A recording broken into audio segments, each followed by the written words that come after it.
Artinya kalau tata kelola kita agak lebih baik, itu apakah peluang untuk diserang itu tetap ada? Sama MSI ya? Tetap ada, tapi Tetap lebih susah. Lebih susah. Iya. Berarti kalau Yunani, otoritas bursanya gimana? Memang kacau juga. Gitu. Ya kebetulan memang kacau. Dan again teori George Soros itu berlaku gitu. Negara-negara yang institusinya lemah, yang korup. Iya. Kita bahas dari konteks negara. Gimana? Let's say saham. Let's say sebuah negara adalah saham. Kan ada namanya saham gorengan kan? Iya, betul. Lebih gampang mana? Goreng saham perusahaan kecil atau perusahaan besar? Perusahaan yang kecil. Betul. Dalam konteks bernegara, berarti Indonesia ini saham gorengan. Gampang diodak-aduk. Coba mau goyang-goyang Amerika atau London, susah nggak? Susah digoreng.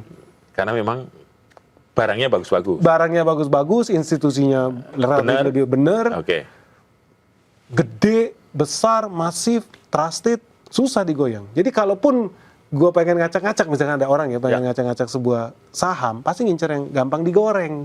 Berarti yang fundamentalnya jelek.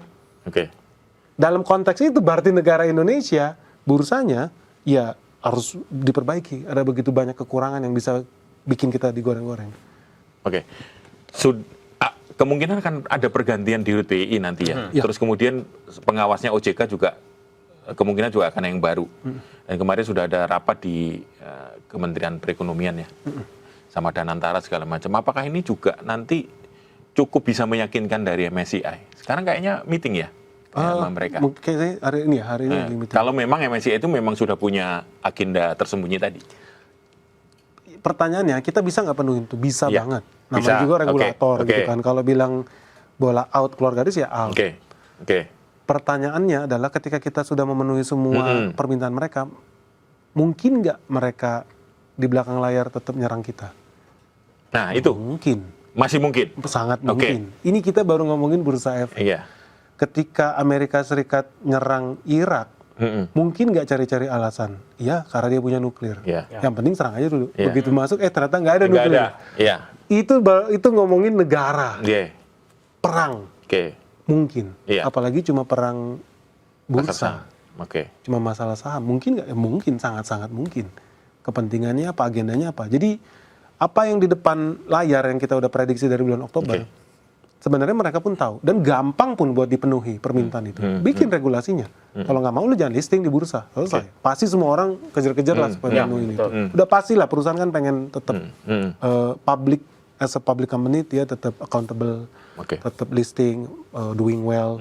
Pasti mereka ikutin sih. Gampang sekali. Pertanyaannya, pemerintah harus bikin deal apa di belakang layar. Sama the invisible hand. Yang kita hari ini nggak tahu. Siapa mereka ya? Iya, namanya invisible hand. Iya, pemegang sahamnya MSCI. Sebenarnya lu mau apa sih bro gitu kan? Kenapa lu nyerang kita sih bro gitu loh? Ada apa gitu. Nah ini yang sebenarnya yang lebih penting buat di settle. Tapi secara institusional memang harus diperbaikin. Tapi ini kan lucu-lucuan menurut saya. Kita bisa penuhin itu, sangat bisa kita penuhin itu. Dan ini momen yang baik buat perbaikin itu sambil jalan. Supaya lebih solid, pondasinya lebih kuat, pilar-pilar ekonomi kita lebih terjaga. Dan kita beruntung. Karena pemerintahan kita yang hari ini, menurutku, yang paling aware lah soal dunia investasi, dunia pasar modal, sovereign wealth fund. Kita bertahun-tahun, berpuluh-puluh tahun nggak ada kepikiran itu, sekarang ada pengen punya kayak Temasek gitu kan. Pengen lebih peduli sama bursa efek, sama pengawasan di bursa. Saya pikir, this is a very good moment sebetulnya buat kita bisa restorasi itu, semuanya diperbaikin. Artinya Danantara ini akan bisa tampil sebagai hero di dalam. Bisa sekali, sangat-sangat bisa. Dan ini seharusnya jawabannya. Ketika floatingnya diperbesar, berarti kan akan makin banyak saham yang dijual ke publik. Ada nggak yang nampung? Makanya kita bilang ini pemerintah ajaib juga ya. Ada juragannya, Danantara. JP Morgan lu mau ngaduk-ngaduk kita, lu pikir-pikir lu, kita juga punya nih. Asetnya more than 10,000 triliun. Bisa nggak dia lakukan itu? Bisa nggak dia lebih dari 1 triliun dolar asetnya Danantara? Bisa nggak? Sangat bisa. Tapi yang penting manajemennya bener nggak? Transparan. Governance-nya bagus nggak? Karena kita udah punya masa lalu sama Jiwasraya lah, gitu kan, Asabri lah, gitu kan. Itu sih yang paling penting. Jadi, tapi secara fundamental, karena kita investor, ini kabar baik. Kalau trader banyak yang panik, gorengan segala macam. Tapi semua investor kalau ditanya, tulis di kolom komentar di bawah ini. Pasti gue yakin, semua investor IHSG seneng dengan happy. Banyak barang diskon. Banyak barang diskon. Saatnya belanja. Regulator diperbaiki, manajemen bos-bos itu dibikin lebih sehat, kita semua tambah happy. Semua happy. Saya happy. Ya yakin banyak yang setuju. Tapi ada narasi yang mengatakan, wah ini kayaknya negara masuk terlalu dalam nih dalam bursa. Kan ada sebagian yang bilang begitu ya. Gimana kalau Bang Benny? Kalau menurut saya, at the end of the day, kita kan mau rakyat lebih sejahtera, ekonomi lebih tumbuh. Orang nggak peduli sebetulnya apakah pemerintah masuk 1 senti, 2 senti, 7 senti. Nggak peduli ya? Sebenarnya nggak peduli. Yang mereka pentingkan adalah, kita tambah sejahtera. Kita makan tidak berkekurangan. At the end of the day, itu yang mereka mau. Tapi playing field-nya atau game-nya dibikin lebih transparan. Gitu. Kita nggak terlalu peduli PSSI itu apakah ketua PSSI itu orang partai kah, atau orang pemerintah kah, atau menteri kah. Yang penting menang. Kita menang Piala Dunia, bener nggak? Ya. Kita nggak komplain. Yang komplain FIFA sih. Ini kok ada intervensi pemerintah atau apa gitu kan. Biasanya gitu. Tapi kita jujurnya, di lubuk hati yang paling dalam, kita nggak peduli. Yang penting kita menang. Pride. Pegang Piala Dunia. Ini suara investor nih kayaknya. Suara investor. Semua investor happy sama. Happy banget gitu. Jadi kalau investor yang sekarang tidak happy dan terancam berarti... Trader. Udah pasti ya? Udah pasti trader. Kalau investor mereka seneng. Seneng ya sekarang? Iya, Warren Buffett itu punya prinsip gini, buy when there is blood running in the street. Jadi ketika mau beli itu sebetulnya justru ketika market itu crash, ketika banyak orang panik, dia tidak rasional. Bursa anjlok gini. Waduh, gue harus jual saham gue di Bank BCA misalkan, atau gue harus jual saham gue di tambang nikel. Panik. Dia nggak pernah tanya dulu gitu loh. Perusahaannya masih ada nggak sih? Masih ada. Nasabahnya tambah banyak. Profitnya gede. Padahal kan itu yang harus dia lihat. Kecuali perusahaannya bangkrut, baru panik. Tapi kan ini enggak.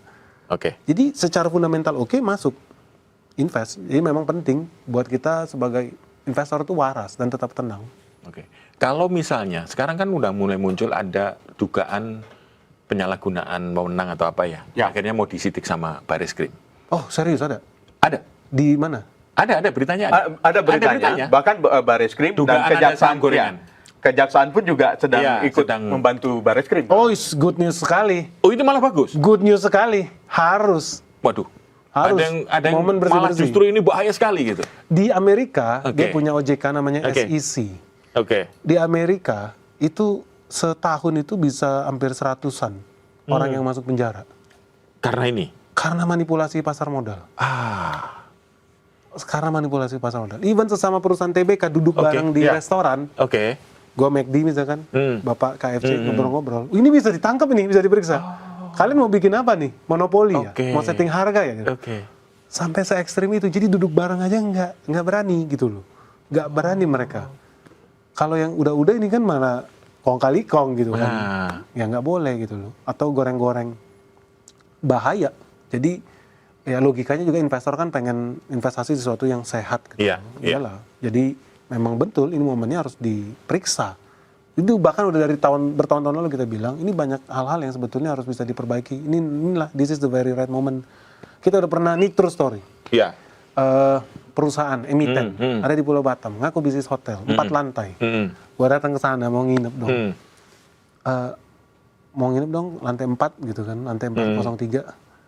Gimana mau nginep lantai 4, Pak? Lantai 2, 3, 4 aja kagak ada gitu kan. Brengsek banget asli. Jadi udah rumah hantu lah jadi sebenarnya. Dan real gitu loh. Tapi bisa listing. Di Traveloka nggak ada reviewnya, di Booking.com nggak ada reviewnya, bisa TBK gitu. Aduh, what the hell gitu kan.